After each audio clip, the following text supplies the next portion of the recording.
میں جانتی ہوں احسان کہ میں ایسا ہی کروں گی جیسا کہ مجھ سے کہا گیا ہے۔ مجھے اسی بدنما انسان کے ساتھ زندگی گزارنا ہوگی۔ تب میں نے اپنا جائزہ لیا۔ میں نے سوچا قدرت کی طرف سے مجھے یہ سزا کیوں ملی ہے، اور مجھے اندازہ ہوا کہ میں نے تمہاری محبت کو ہمیشہ ٹھکرایا ہے۔ تم جس نے میرے لیے اپنے مستقبل کو تاریک کر لیا تھا اور پھر سکون دل تلاش کرنے تمہارے پاس آ گئی۔ میں تم سے محبت کرتی ہوں احسان، میں تمہیں چاہتی ہوں، زندگی کی آخری سانس تک چاہتی رہوں گی۔ میرے دل کے تار تمہارے دل کے تاروں سے منسلک رہیں گے۔ میں جہاں بھی رہوں گی تمہیں یاد کرتی رہوں گی۔ بس اس کے بعد میں تمہیں اور کچھ نہ دے سکوں گی۔ اس کے بعد مجھے کسی چیز کی ضرورت بھی نہیں رہی ہے سیمی۔ میں تو سب کچھ پا چکا ہوں۔ تمہاری محبت ہی تو میری زندگی ہے۔ اٹھو سیمی، میں اپنی چاہت کو حقیر نہیں سمجھتا۔ میں نہیں چاہتا کہ دنیا کی نگاہیں تم تک پہنچیں۔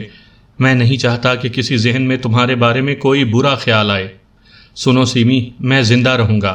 میں تمہاری محبت کو دل کے ان گوشوں میں پوشیدہ رکھوں گا جہاں تصور تک نہ پہنچ سکے۔ میں اپنی زندگی گزارنے کا کوئی ذریعہ تلاش کر لوں گا۔ میں خودکشی نہیں کروں گا کہ لوگ اس خودکشی کے اسباب پر غور کریں۔ بس تم خاموشی سے واپس چلی جاؤ۔ تمہاری امانت زندگی بھر میرے پاس رہے گی۔ میں خوشی سے زندگی گزار سکوں گا۔ اٹھو سیمی، اٹھ جاؤ۔ میں برگد سے بھی درخواست کروں گا کہ وہ ہمارے راز کو قیامت تک راز رکھے۔ بس اب جاؤ۔ خدا حافظ۔ خدا حافظ سیمی۔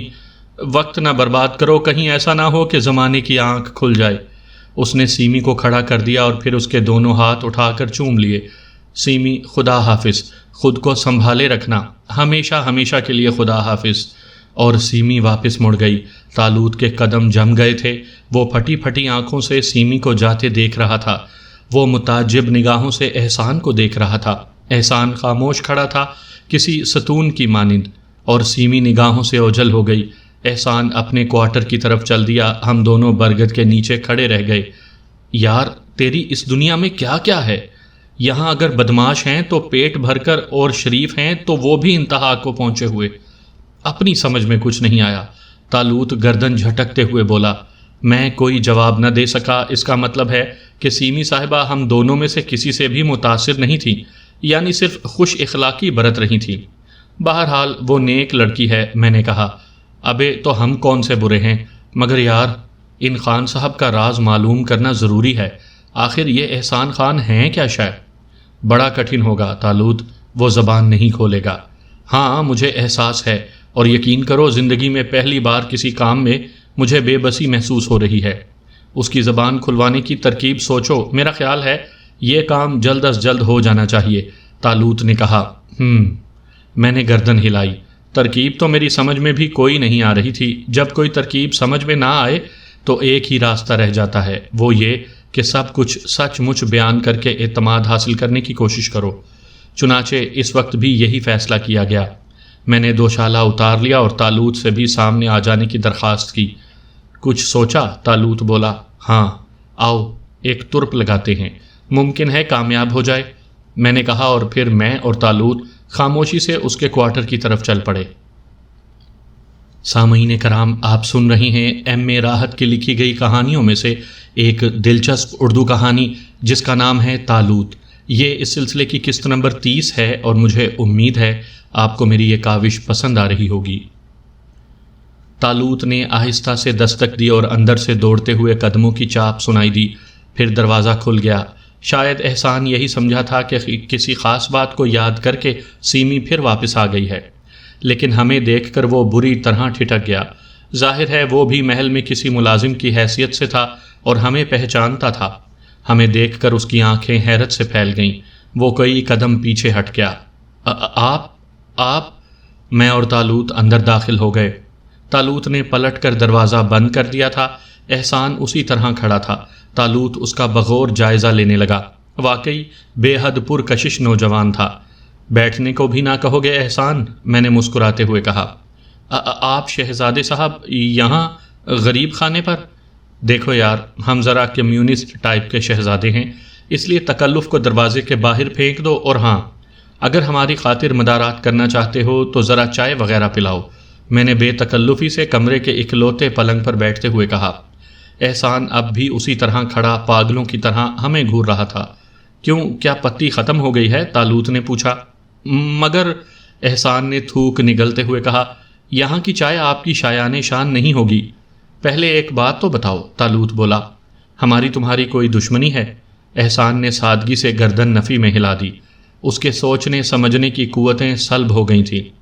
دشمنی نہیں ہے تو پھر یقیناً دوستی ہے، اور نہیں بھی ہے تو اس کے ہونے کے امکانات ہیں۔ لیکن میں شہزادے صاحب آپ کی دوستی کے قابل کہاں ہوں؟ گویا ہمیں گدھا کہنا چاہتے ہو، یعنی ہمیں دوست بنانے کی تمیز بھی نہیں؟ کیوں؟ میں شرمندہ ہوں، احسان جلدی سے بولا۔ بس تو پھر چائے پلا دو، دودھ نہ ہو تو بغیر دودھ کی، شکر موجود نہ ہو تو نمک کی بھی چل سکتی ہے، کیوں سائن؟ یقیناً، میں نے گردن ہلا دی۔ احسان احمقوں کی طرح گردن ہلاتا ہوا چلا گیا، اور پھر اس نے نہایت پھرتی سے چائے بنا لی اور پیالوں میں انڈیل کر لے آیا۔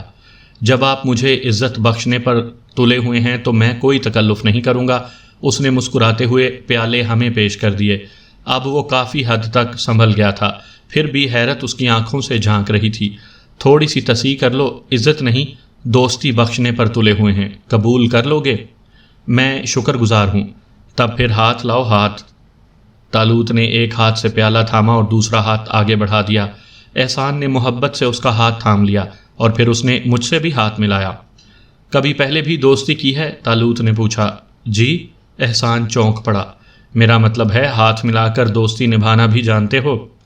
کوشش کروں گا کہ اس دوستی پر زندگی نثار کر دوں، احسان نے گردن جھکاتے ہوئے کہا۔ تب سنو دوست، ہمیں تمہاری دوستی درکار ہے، زندگی نہیں۔ اور یہ بھی سنو، دوستی میں خلوص پہلی شرط ہے۔ ایک دوسرے کی نیت پر شک کرنا گناہ عظیم ہے۔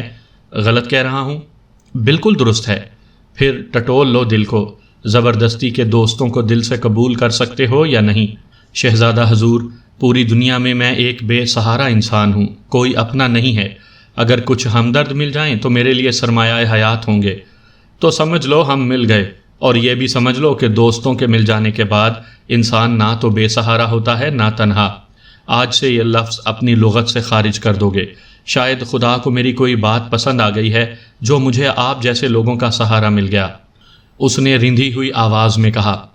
ہاں، میں جانتا ہوں کون سی بات پسند آ گئی ہے، بتاؤں؟ میں نے کہا۔ بتا دو، طالوت جلدی سے بولا۔ شاید یہ احسان کہ ایک مایوس لڑکی ذہنی خلجان اور شدید مایوسی کا شکار ہو کر اپنا سب کچھ تمہارے حوالے کرنے آئی تھی، لیکن تم نے اس کی روح کو قبول کر کے اس کے جسم کی حفاظت کی، اس کی عفت کی حفاظت کر کے تم نے اس دور میں بھی فرشتوں کے وجود کو ثابت کر دکھایا، میں نے براہ راست کہا۔ میرے ان جملوں سے طالوت بھی چونک پڑا۔ احسان کے ہاتھ سے چائے کا پیالہ چھوٹ کر نیچے گر پڑا۔ گرم چائے نے اس کے پیروں کو جھلسا دیا، لیکن اسے احساس بھی نہیں ہوا تھا۔ اس کا چہرہ آگ کی طرح سرخ ہو گیا تھا، آنکھیں شیشے کی گولیوں کی طرح چمکنے لگی تھی۔ سخت ذہنی ہیجان میں مبتلا ہو گیا تھا وہ۔ پھر اس نے پھٹی پھٹی عجیب سی آواز میں کہا، تمہیں یہ سب کچھ کیسے معلوم ہوا؟ عجیب سخت آواز تھی، بالکل بدلی ہوئی۔ اتفاق سے، ہم لوگ رات کو چہل قدمی کرنے کے عادی ہیں، اتفاق سے اس طرف آ نکلے۔ یہ وہ وقت تھا جب تم سیمی کے ساتھ برگد کے درخت کے نیچے آئے ہوئے تھے، میں نے کہا۔ لیکن کسی اور کو ہمارے راز سے آگاہ نہیں ہونا چاہیے، کسی اور شخص کو زندہ نہ رہنا چاہیے جو اس راز سے واقف ہو۔ میں تم دونوں کو قتل کر دوں گا۔ میں وہ کھڑا ہو گیا۔ اس کے سر کے بال کھڑے ہو گئے تھے، چہرے پر ایک خوفناک وحشت برسنے لگی تھی۔ کیا تم دوستوں سے زندگی چھین لیتے ہو احسان؟ کیا تم دوستی کا اقرار کر کے دوستوں کے ساتھ یہی سلوک کرتے ہو؟ تب پھر تم مجھے قتل کر دو۔ میں اس خوف کے ساتھ زندہ نہیں رہ سکتا کہ میری سیمی کا راز کسی کو معلوم ہے۔ اس نے اچانک دونوں ہاتھوں سے منہ چھپا لیا اور پھوٹ پھوٹ کر رونے لگا۔ میں نے یہ راز اپنے سینے میں دفن کر لیا تھا، افسوس افسوس، وہ بلک بلک کر رو رہا تھا۔ میں اٹھا اور میں نے اسے اپنے سینے سے لگا لیا۔ احسان میرے دوست، ایک راز تمہارے سینے میں دفن ہے۔ اگر تمہیں اپنے دوستوں سے کوئی خوف ہے تو اب ہم تم سے درخواست کرتے ہیں کہ ہمیں قتل کر دو۔ ہاں، یہیں قتل کر دو، یا پھر ہم سے کہو کہ ہم دوستی کے نام پر خودکشی کر لیں، اور اگر ہماری زندگی چاہتے ہو تو پھر اعتبار کر لو کہ جس طرح یہ راز تمہارے سینے میں دفن ہے اسی طرح ہمارے سینوں میں بھی رہے گا۔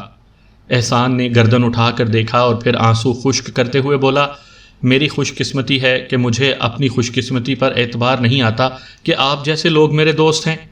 جب اعتبار کر لو تو ہمیں بتا دینا، طالوت نے منہ پھلاتے ہوئے کہا۔ میں اللہ کے بھروسے پر آپ دونوں پر اعتبار کرتا ہوں، اب میری زندگی آپ سے پوشیدہ نہیں ہے۔ تب پھر دوستی کے نام پر چائے پیو، ایک خالی پیالہ لے آؤ، چائے کے دوران بات کریں گے، طالوت نے کہا اور احسان باہر چلا گیا۔ طالوت نے تعریفی نگاہوں سے میری طرف دیکھا۔ بہرحال میں نے ایک بڑا مسئلہ حل کر لیا تھا۔ احسان اپنی چائے لے کر اندر آ گیا اور پھر وہ بیٹھ کر چائے پینے لگا۔ ہاں تو مسٹر احسان، ہم تمہارا انٹرویو لینا چاہتے ہیں، میں نے کہا۔ میں حاضر ہوں۔ پورا نام؟ احسان الحق۔ حالات زندگی دہراؤ۔ والدین بچپن میں انتقال کر گئے تھے، دور کی ایک خالہ نے پرورش کی، کیونکہ ان کے ہاں اولاد نہیں تھی۔ ابتدا ٹھیک رہی، لیکن جب خدا نے انہیں اولاد سے نواز دیا تو میری حیثیت ختم ہو گئی۔ اس وقت میری عمر 11 سال تھی۔ زندگی مشکلات سے دوچار ہو گئی، فاقوں میں گزر بسر ہونے لگی۔ 15 سال کی عمر تک گزارا کیا، پھر نکال دیا گیا، کیونکہ خالہ زاد بہن بھائی مجھے پسند نہیں کرتے تھے۔ تب سے محنت مزدوری کرتا رہا، MA کر لیا۔ اسی طرح سیمی کلاس فیلو تھی۔ دل نے سب کچھ نظر انداز کر کے اسے چاہنا شروع کر دیا۔ سیمی بہت عظیم تھی، وہ خوش اخلاقی سے پیش آتی تھی، لیکن اس نے میری محبت کی کبھی پذیرائی نہیں کی۔ میں نے یونیورسٹی چھوڑ دی، لیکن سیمی کا دیدار ہو جاتا تھا۔ پھر جب سیمی کی تعلیم ختم ہو گئی تو وہ مجھ سے ملی۔ اس نے بتایا کہ اب وہ مستقلاً جلال آباد چلی جائے گی، اور میں نے اس سے صرف ایک درخواست کی۔ میں نے اس سے کہا کہ وہ مجھے قریب رہنے کی اجازت دے دے، میں صرف اسے دور سے دیکھنا چاہتا ہوں۔ وہ خاموش ہو گئی تو میں اس سے پہلے جلال آباد چلا آیا اور سخت کوشش کر کے یہاں ملازم ہو گیا۔ میں نواب صاحب کے گھوڑوں کا نگران ہوں۔ صرف اتنی سی کہانی ہے۔ ہم غور سے اس شخص کی کہانی سن رہے تھے جسے سیمی بھی چاہتی تھی۔ دفعتاً طالوت نے پوچھا، تمہیں یہاں آئے کتنا عرصہ گزر گیا احسان؟ زیادہ نہیں، صرف 1.5 ماہ یا اس سے کچھ زیادہ۔ طالوت نے گہری سانس لے کر کہا، اب ایک دوسری بات بتاؤ احسان۔ پوچھئے۔ احسان نے چائے کا خالی پیالہ نیچے رکھتے ہوئے کہا، کیا تم سیمی کو شمشیر کے حوالے کرنے کو تیار ہو؟ میں؟ احسان کے چہرے پر زلزلے کے آثار پیدا ہو گئے۔ اس کا جسم کانپنے لگا۔ کئی منٹ تک اس کی حالت خراب رہی، پھر وہ بھررائی ہوئی آواز میں بولا، میں کیا کر سکتا ہوں؟ میں جس قدر بے حقیقت انسان ہوں آپ کو معلوم ہے۔ دوستوں پر بھروسہ تو کر سکتے ہو، فرض کرو ہم یہ نہ چاہیں کہ سیمی تم سے جدا ہو، تو کیا تم ہمارے ساتھ تعاون نہیں کرو گے؟ لیکن آپ سیمی کی مکمل گفتگو سن چکے ہیں، اس کے خاندان کے راز بھی آپ کو معلوم ہو چکے ہیں۔ ایسی حالت میں کوئی میری یا اس کی کیا مدد کر سکتا ہے؟ اور پھر میری غیرت یہ مدد قبول بھی نہیں کر سکتی کہ گویا دل سے تم نے ابھی تک ہمیں دوستوں میں تسلیم نہیں کیا۔ ٹھیک ہے، یہی صحیح احسان، لیکن کیا تم یہ پسند کرو گے کہ سیمی جیسی نفیس طبیعت لڑکی شمشیر جیسے بھینسے کے ساتھ پوری زندگی کے لیے منسلک ہو جائے، سلگتی رہے، تڑپتی رہے، اور ایک دن اسی طرح ختم ہو جائے؟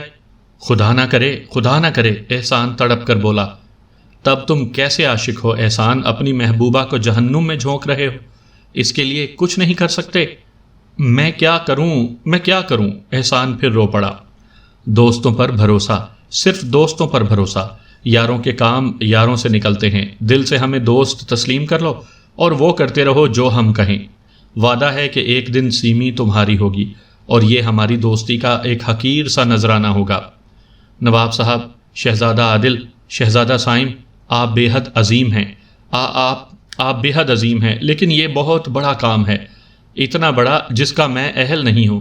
نواب اصغر الدولہ نے پورا جلال آباد رہن رکھا ہوا ہے، وہ دولت معمولی نہیں ہوگی۔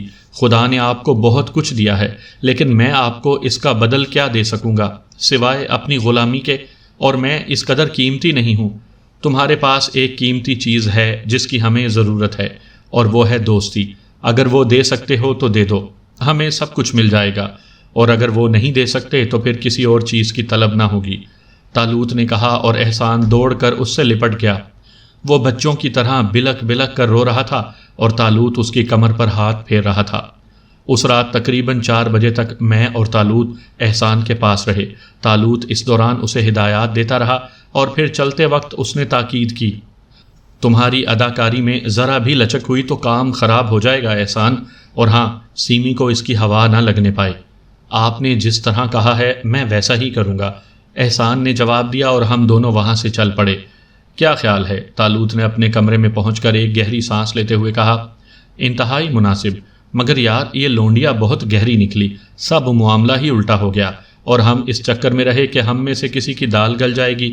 چلو، ہمیں دال کی ضرورت بھی تو نہیں تھی، تم بے حد عظیم ہو طالوت، تم نے میری دنیا کے لوگوں کے لیے جو کچھ کیا ہے اس کا میں شکریہ ادا نہیں کر سکتا۔ مسائل سے گھری ہوئی یہ دنیا بے حد دلکش ہے عارف، ہم کسی کے لیے کیا کر سکتے ہیں؟ قدرت نے کچھ عطیات مجھے دیے ہیں، اگر میں ان سے کام لے کر اس کے بندوں کی کچھ خدمت کر دیتا ہوں تو کون سی بڑی بات ہے؟ یہ سوچو، اگر مجھے یہ عطیات نہ بخشے گئے ہوتے تو میں بھی ان مصائب زدہ انسانوں میں سے کوئی ایک ہوتا۔ بہرحال میں بہت خوش ہوں، اور ان لوگوں کے لیے کچھ کر کے مجھے بے حد خوشی ہوگی۔ کل سے ہمارا کام شروع۔ بالکل، میں نے کہا، اور دوسرے دن ہم نے اپنا کام شروع کر دیا۔ صبح ناشتے کی میز پر سب موجود تھے۔ گھوڑوں کی بات چل نکلی جو طالوت نے ہی شروع کی تھی، اور نواب صاحب پوری دلچسپی لینے لگے۔ تب اچانک طالوت نے کہا، آپ نے ابھی تک اپنا استبل نہیں دکھایا نواب صاحب۔ بس احساس کمتری کا شکار ہو گیا ہوں عادل میاں، جرت نہیں ہوئی۔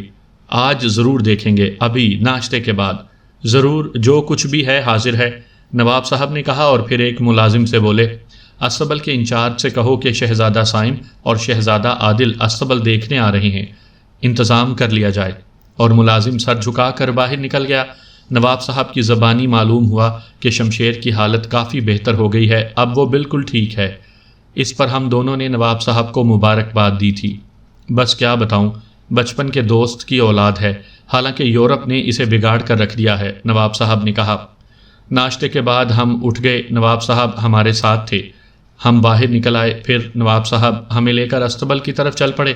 ہم دونوں پرسکون تھے، ابھی ہمیں ایک ڈرامہ کرنا تھا جس کے صرف 3 کردار تھے۔ ہم دونوں تو مطمئن تھے، بس احسان کی فکر تھی، نہ جانے وہ اپنے رول میں کس حد تک کامیاب رہے۔ یہاں تک کہ ہم استبل کے دروازے پر پہنچ گئے، تب نواب صاحب نے ایک ملازم سے پوچھا، انچارج کہاں ہے؟ اندر موجود ہے جناب، اسے اطلاع دو، نواب صاحب بولے، اور ملازم اندر چلا گیا۔ چند ساعت کے بعد احسان باہر نکل آیا۔ جو ہی وہ سامنے آیا، اچانک طالوت چیخ پڑا، حسام! میں بھی اچھل پڑا۔ ویسے طالوت کی اداکاری غضب کی تھی، وہ پاگلوں کی طرح آنکھیں پھاڑے احسان کو دیکھ رہا تھا، اور نواب صاحب حیرت سے منہ پھاڑے ہم دونوں کو دیکھ رہے تھے۔ حسام، میرے بھائی! میں اچانک دوڑا اور احسان سے لپٹ گیا۔ تم مل گئے حسام، تم مل گئے، ہم نے تمہیں کہاں کہاں تلاش نہ کیا، تم مل گئے حسام۔ طالوت بھی حسام سے لپٹا ہوا تھا، اور نواب صاحب بری طرح بوکھلائے ہوئے تھے۔ تو تم یہاں ہو، اور ہم پر قیامتیں بیت گئی ہیں۔ ہم نے تمہاری تلاش میں آدھی دنیا چھان ماری حسام، تمہارا کوئی پتہ نہ چل سکا۔ میں تم لوگوں کو نہیں جانتا، احسان نے سخت لہجے میں کہا۔ حسام، ہماری کیا غلطی ہے؟ ہم تو بے قصور ہیں حسام، ہم نے تو کوئی گناہ نہیں کیا۔ تم مجھے لینے آئے ہو، یقیناً تم مجھے لینے آئے ہو، لیکن میں خودکشی کر لوں گا، شادیہ نہیں جاؤں گا۔ تم مل گئے حسام، یہی کیا کم ہے، وہی ہوگا جو تم چاہو گے۔ تم پوری زندگی یہاں گزار سکتے ہو، ہمارے لیے یہی کیا کم ہے کہ ہم دوبارہ تمہیں دیکھ سکے، طالوت نے کہا۔ تم لوگوں کو قسم کھانی ہوگی کہ تم کسی سے میرا تذکرہ نہیں کرو گے۔ وہی ہوگا حسام جو تم چاہتے ہو، بالکل وہی ہوگا، ہم قسم کھاتے ہیں، میں نے رندھی ہوئی آواز میں کہا، اور احسان نے ہم دونوں کو لپٹا لیا۔ نہ جانے کس طرح اس کی آنکھوں سے آنسو نکل آئے تھے۔ نواب صاحب اب بھی پاگلوں کی طرح منہ پھاڑے کھڑے تھے۔ پھر انہوں نے ہمت کی اور آگے بڑھائے۔ نواب جلال الدین، ہم کس منہ سے آپ کا شکریہ ادا کریں، آپ نے ہمارا بچھڑا ہوا بھائی ہم سے ملا دیا ہے۔ جدائی کا یہ طویل عرصہ ہمارے اوپر کتنا شوق تھا، کیا بتائیں ہم آپ کو۔ حسام کے روٹ کر چلے آنے سے شادیہ کی رونقیں گم ہو گئی تھیں۔ ہم آپ کے بے حد مشکور ہیں نواب صاحب، مگر یہ سب کیا ہے؟ یہ تو استبل کے انچارج ہیں، نواب صاحب کے منہ سے بھرائی ہوئی آواز نکلی۔ استبل انچارج؟ طالوت نے چونک کر کہا، اور ایک بار پھر وہ احسان سے لپٹ گیا۔ ہائے میرے پیارے بھائی، تم نے یہ کیا حالت بنا لی، تمہیں اس کی ضرورت کیوں پیش آ گئی؟ ہائے، تمہارے لیے تو 10 ملازم رکھے گئے تھے جو تمہارے ایک اشارے پر دوڑ جاتے تھے، اور اب تم گھوڑوں کی نگرانی کرتے ہو۔ طالوت بوڑھی عورتوں کی طرح بین کر رہا تھا، اور میرے پیٹ میں کہے ابل رہے تھے۔ سچ مچ حیرت انگیز تھا یہ بدماش بھی۔ خود احسان اپنا ڈرامہ بھولے جا رہا تھا۔ شہزادہ عادل، خدا کے لیے خود کو سنبھالیے، افسوس کوئی اور خفت میرے مقدر میں لکھی ہوئی ہے۔ میرے اس منحوس گھر میں صرف المیے ہی ہوتے رہیں گے؟ نواب صاحب آگے بڑھ کر طالوت کو شانوں سے پکڑتے ہوئے بولے۔ المیہ؟ آپ اسے المیہ کہیں گے نواب صاحب؟ ایک طویل عرصے کے بعد میرا بچھڑا ہوا بھائی ملا ہے، ارے اس سے بڑی خوشی کی بات اور کیا ہو سکتی ہے ہمارے لیے؟ ہم آپ کے محل کو موتیوں سے کیوں نہ بھر دیں؟ ہماری طویل جد و جہد بارآور ہوئی ہے۔ اوہو، تب تو یہ بے حد مسرت کی بات ہے، نواب صاحب احمقانہ انداز میں بولے۔ یقیناً، میں نے نواب صاحب کی حالت پر رحم کھاتے ہوئے جلدی سے کہا، شہزادہ حسام طویل عرصے سے شادیاں چھوڑ کر چلے آئے تھے، وہ گھر والوں سے ناراض ہو گئے تھے، اب تو ان کی موت کا یقین کر لیا گیا تھا۔ آپ غور کریں، ایک ایسے بھائی کا مل جانا جو ہمارے نزدیک مردہ تھا، کتنی خوشی کی بات ہے۔ اوہ! نواب صاحب نے ایک گہری سانس لے کر احسان کو دیکھا اور پھر جلدی سے گردن ہلاتے ہوئے بولے، یقیناً، لیکن میری بدقسمتی دیکھیے کہ میں ایک عالی مرتبت شہزادے کی حقیقت کو نہ پہچان سکا۔ میں از حد شرمندہ ہوں شہزادہ حسام، یہاں آپ کے ساتھ اچھا سلوک نہ ہوا ہوگا۔ احسان احمقوں کی طرح منہ پھاڑے کھڑا تھا۔ طالوت نے سب کی نظریں بچا کر اس کے ایک زوردار چٹکی لی اور وہ اچھل پڑا، اور پھر اس نے مشینی انداز میں بولنا شروع کر دیا۔ نہیں نواب صاحب، میری حیثیت کچھ بھی ہو، آپ کو اس کا علم ہی کیا تھا، لیکن میں نے آپ کا نمک کھایا ہے، یہاں مجھے کبھی کوئی تکلیف نہیں ہوئی۔ یقیناً، نواب جلال الدین جیسے عالی ظرف شخص کے ہاں کسی کو کوئی تکلیف نہیں ہو سکتی۔ بہرحال نواب صاحب، آپ کا یہ احسان ہم کبھی فراموش نہیں کر سکتے کہ آپ نے ہمارے بھائی کو پناہ دی تھی۔ مجھے اور شرمندہ نہ کریں شہزادہ، میں از حد شرمندہ ہوں۔ یہ آپ کی نیک دلی ہے، ورنہ اس میں شرمندگی کی کیا بات ہے؟ ویسے آپ یہ حیرت انگیز واقعہ دیکھیے، ہمارے بھائی کی کشش ہمیں یہاں کھینچ لائی تھی۔ یقیناً خون کی پکار بڑی اہمیت رکھتی ہے۔ بہرحال شہزادہ حسام، یہاں آپ کے ساتھ کوئی ناانصافی ہوئی ہو تو اسے معاف کر دیں، میں آپ لوگوں کی خوشی میں برابر کا شریک ہوں۔ بہت بہت شکریہ نواب صاحب، کیا ہم اپنے بھائی کو اپنے ساتھ رکھ سکتے ہیں؟ طالوت نے پوچھا۔ یہ بھی کوئی پوچھنے کی بات ہے؟ میں شہزادہ حسام کے لیے ایک کمرہ آپ کے برابر درست کرائے دیتا ہوں، مجھے اجازت دیں۔ نواب صاحب ایک دم پلٹے اور باہر نکل گئے۔ احسان نے ایک گہری سانس لے کر ہم دونوں کی طرف دیکھا تھا۔ میں اس نیک انسان کو دھوکہ دے کر خوش نہیں ہوں، وہ آہستہ سے بولا۔ بس اب زیادہ بکواس مت کرو حسام، ایک تو گھر سے بھاگ آئے، اس پر سے شرافت بگارنے بیٹھ گئے ہو۔ سائم، تم انہیں لے کر آؤ، میں ان کے لیے ڈھنگ کے لباس کا بندوبست کرتا ہوں، طالوت نے کہا اور باہر نکل گیا۔ سائم بھائی، آپ لوگوں کے خلوص اور عنایت کا میرے پاس کوئی جواب نہیں ہے، لیکن اس کے باوجود میں آپ سے کچھ گفتگو کرنا چاہتا ہوں۔ فرمائیے، میں نے کہا۔ دیکھیں، سیما میری حیثیت سے پوری طرح واقف ہے، وہ مجھے اس ڈرامے میں شریک دیکھے گی اور میری زبان سے جھوٹ سنے گی تو بدظن ہو جائے گی۔ کیا آپ لوگ یہ اجازت بھی نہیں دیں گے کہ میں اس سے بات کر لوں؟ اس سے کیا بات کرو گے؟ اور میں اسے پوری حقیقت بتا کر مشورہ طلب کروں گا۔ اگر اس نے مجھے اس حیثیت میں قبول کر لیا تو پھر میں آپ کے تمام احسانات قبول کر لوں گا، اور اگر اس نے یہ سب کچھ پسند نہ کیا تو آپ جانتے ہیں میرے لیے یہ سب بیکار ہوگا۔ میں نے گردن جھکا کر کچھ سوچا۔ بات معقول تھی، اس لیے میں اس کی تردید نہ کر سکا اور ایک گہری سانس لے کر کہا، ٹھیک ہے، ہمیں اس پر کوئی اعتراض نہیں ہے، لیکن سیمی سے ملاقات کا کیا ذریعہ نکالو گے؟ آپ کسی طرح نواب صاحب کو اس بات پر تیار کر لیں کہ ابھی وہ میری اس حیثیت کا اعلان نہ کریں۔ ٹھیک ہے، اس کے بعد میں سیمی سے ملاقات کی کوئی سبیل نکال لوں گا۔ چلو، یہ کام بھی ہم کر دیں گے۔ جب تم اسے حقیقت بتاؤ گے تو ہمارے بارے میں بھی بتانا ہی پڑے گا۔ ہاں، احسان نے کہا۔ اور کچھ؟ میں نے پوچھا۔ اسی وقت طالوت وہاں آ گیا، بعد میں اسے احسان سے ہونے والی گفتگو بتانے لگا۔ طالوت نے بھی اس پر اعتراض نہیں کیا تھا۔ پھر ہم دونوں احسان کو لے کر چل پڑے اور اپنے کمرے میں آ گئے۔ یہیں پر نواب صاحب سے ملاقات ہو گئی، جنہوں نے ہمارے برابر ہی کا ایک کمرہ احسان کے لیے درست کروا دیا تھا۔ اگر ناگوار خاطر نہ ہو نواب صاحب، تو ابھی میرے بھائی کی حیثیت سے دوسروں کو متعارف نہ کرائیں، ہمیں سخت شرمندگی ہوگی۔ اس طرح انہیں پیش کر کے تھوڑے سے انتظامات کرنے کی مہلت دے دیں۔ جیسا آپ پسند کریں، میرے لائق کوئی خدمت ہو تو بیان فرمائیں، نواب صاحب نے کہا۔ ہم تو یوں ہی آپ کے لیے کافی تکلیف دہ بن گئے ہیں، بہرحال اگر کوئی ضرورت ہوئی تو ضرور تکلیف دیں گے۔ ہاں، شمشیر صاحب کی کیا کیفیت ہے؟ کافی حد تک ٹھیک ہے، ابھی تھوڑی دیر پہلے چہل قدمی بھی کی ہے، نواب صاحب نے کہا۔ ان سے بھی مزاج پرسی کرنی ہے، بہت دلچسپ انسان ہیں۔ میں نے کہا، اور نواب صاحب نے گردن جھکا لی۔ شمشیر کے تذکرے پر وہ شرمندہ ہو جاتے تھے۔ پھر انہوں نے اجازت چاہی۔ ایک بار پھر اپنے بھائی سے اس طرح ملاقات ہونے پر میری طرف سے پرخلوص مبارکباد قبول فرمائیے۔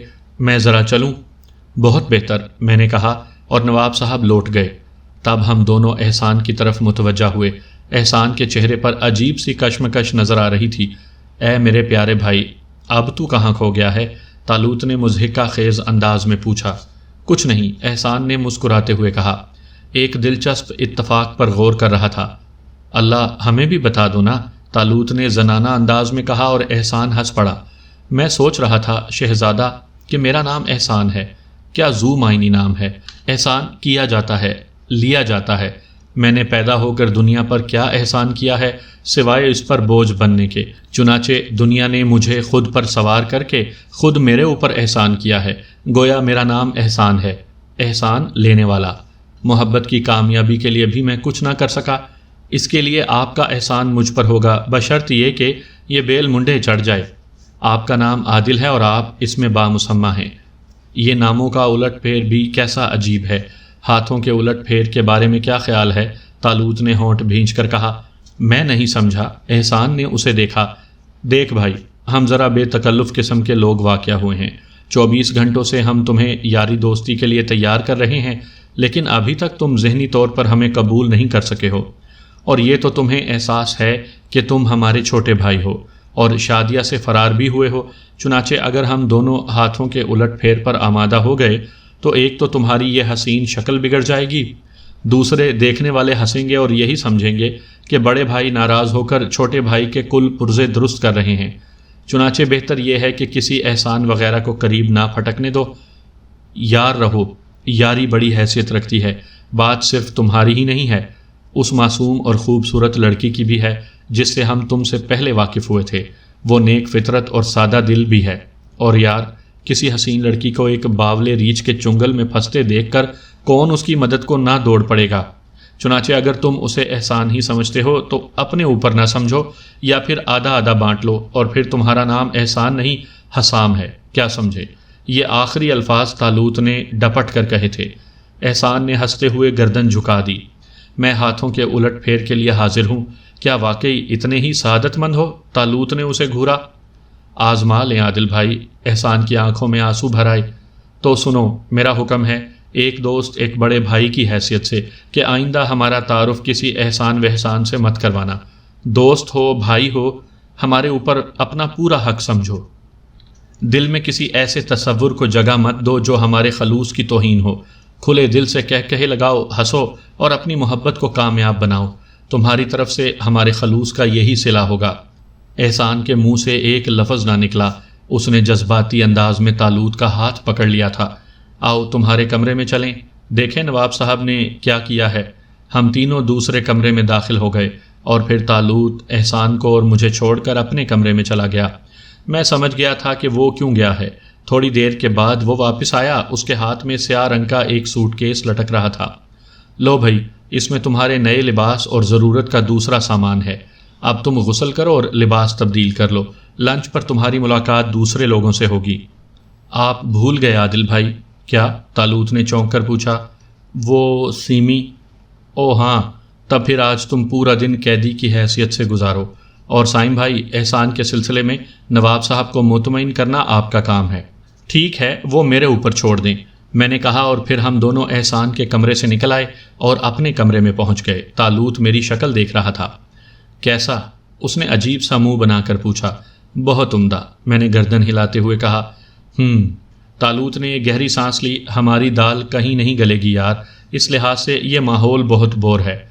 بوا کے بارے میں کیا خیال ہے؟ بوا؟ ہائے بوا، ارے انہیں ہی بلا دو۔ اس پوری کوٹھی میں دل کے بہلانے کے لیے ایک وہی ہیں۔ بلا دو، اللہ بلا دو، طالوت نے کہا، اور میرے ذہن میں بھی شرارت کل بلانے لگی۔ بہتر ہے میں ابھی انہیں لے کر آتا ہوں۔ لے آؤ، خدا کی قسم لے آؤ۔ آج میں اپنا دل کھول کر ان کے قدموں میں رکھ دوں گا۔ اور میں سچ مچ اٹھ گیا۔ طالوت نے مجھے روکنے کی کوشش نہیں کی تھی۔ میں بوا کی تلاش میں نکل پڑا۔ راستے میں مجھے نصرت، روحی اور سیمی نظر آ گئیں۔ وہ تینوں کچھ گفتگو کر رہی تھیں اور سیمی کا سر جھکا ہوا تھا۔ میرے قدموں کی چاپ پر ان کی نگاہیں میری طرف اٹھیں اور وہ چونک پڑی۔ سیمی نے اپنے چہرے کے تاثرات بحال کر لیے اور میری طرف متوجہ ہو گئی۔ آئیے سائم بھائی، کہاں تشریف لے جا رہے ہیں؟ سیمی نے پوچھا۔ وہ میرے بھائی پر عشق کا دورہ پڑا ہے، بوا بوا چلا رہا ہے اور سینہ پیٹ رہا ہے، بہت بری حالت میں ہے، میں نے سنجیدگی سے کہا اور تینوں لڑکیاں ہنس پڑیں۔ پھر آپ کہاں جا رہے ہیں؟ نصرت نے پوچھا۔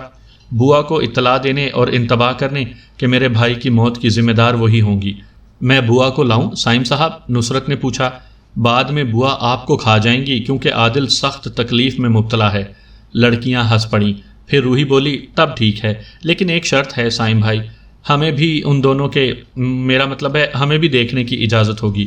مجھے کیا اعتراض ہو سکتا ہے، آپ لوگ بھی ضرور دیکھیے، ایسے عبرتناک مناظر کبھی کبھی ہی دیکھنے میں آتے ہیں۔ ویسے بوا اس وقت ملیں گی کہاں؟ ابھی اپنے کوارٹر میں گئی ہیں، میں نے دیکھا تھا، سیمی نے کہا اور اس کی غمزدہ آنکھیں تھوڑی دیر کے لیے مسکرا اٹھی تھیں۔